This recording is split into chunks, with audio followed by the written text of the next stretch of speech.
Prologue. John et Jessie Burke étaient tous les deux penchés au bastingage du navire dont la sirène hurlait pour annoncer le départ.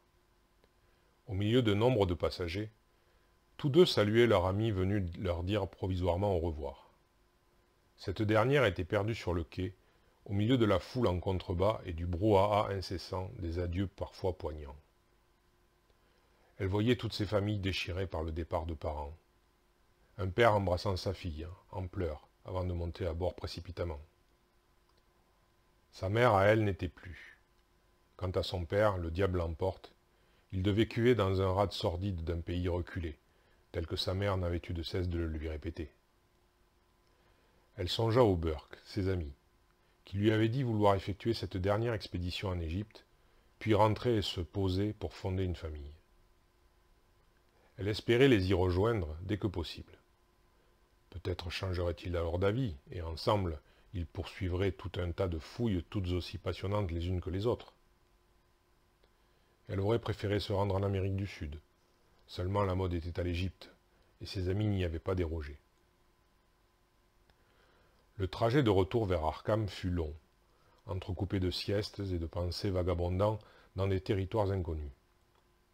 Elle y retrouverait bientôt la bibliothèque et tous ses ouvrages emplis d'un immense savoir.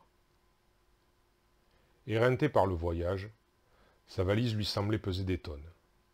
Quel soulagement lorsqu'elle aperçut enfin sa porte d'entrée, au fond de son patio. Alors qu'elle cherchait ses clés, elle fut surprise, et les échappa lorsque l'homme qui l'attendait dans l'ombre se racla la gorge. « Bonsoir, Ursula.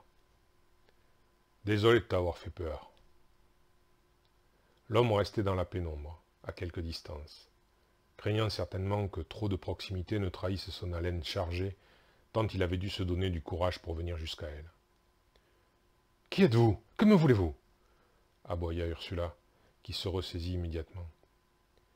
Elle n'était pas femme à s'en laisser montrer, et c'est une chose qu'il apprécia tout particulièrement. Il fit donc un pas en avant, montrant son visage buriné, marqué par les ans. « Une vieille connaissance que tu n'as peut-être pas envie de voir. Je suis navré pour ta mère. J'aurais aimé être présent aux funérailles. Tu dois être en colère. Je sais que tu as pris son nom. Et je sais que vous méritiez mieux toutes les deux. Mieux que ce que j'aurais pu vous apporter. » Ursula le coupa soudain. « Ne te fatigue pas, car moi je le suis déjà suffisamment. Maman est morte, il y a de cela plusieurs mois. Et tu débarques maintenant comme ça. Tu as toujours agi par intéressement. Alors épargne-moi les discours larmoyants et va au diable. » Léo s'attendait à une telle réaction. Il s'y était préparé, mais malgré tout cela, lui faisait mal. Bien que moins mal que lorsqu'il avait jeté son regard dans cet étrange miroir qu'il avait trouvé récemment. Miroir qui lui renvoyait l'image de son misérable échec en tant que père et possible mari. « J'irai droit au but. Je sais que ton temps est précieux et je prétends pas y avoir ma place.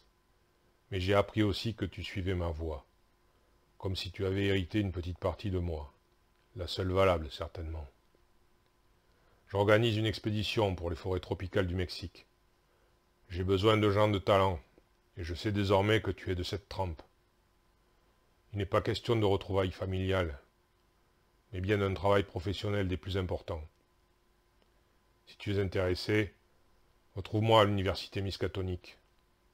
C'est là-bas que tout s'organise. » Léo quitta les lieux sans se retourner. Quant à Ursula, elle ne savait que penser de cet homme qui avait eu le toupet de venir lui demander son aide, alors que lui-même ne lui avait jamais offert la sienne. Elle observait cette silhouette massive s'éloigner dans la pénombre du clair-obscur, sentant encore quelques relents alcoolisés flotter dans l'air ambiant. Elle prit le temps d'y réfléchir, une fois chez elle, glissée dans son lit, incapable de fermer l'œil. Faire payer à son père son absence ne ramènerait pas sa mère, ni son enfance. Après tout, elle était une professionnelle, et il lui offrait de réaliser son rêve. Cela ne changerait rien au passé, mais cela pourrait peut-être améliorer son avenir.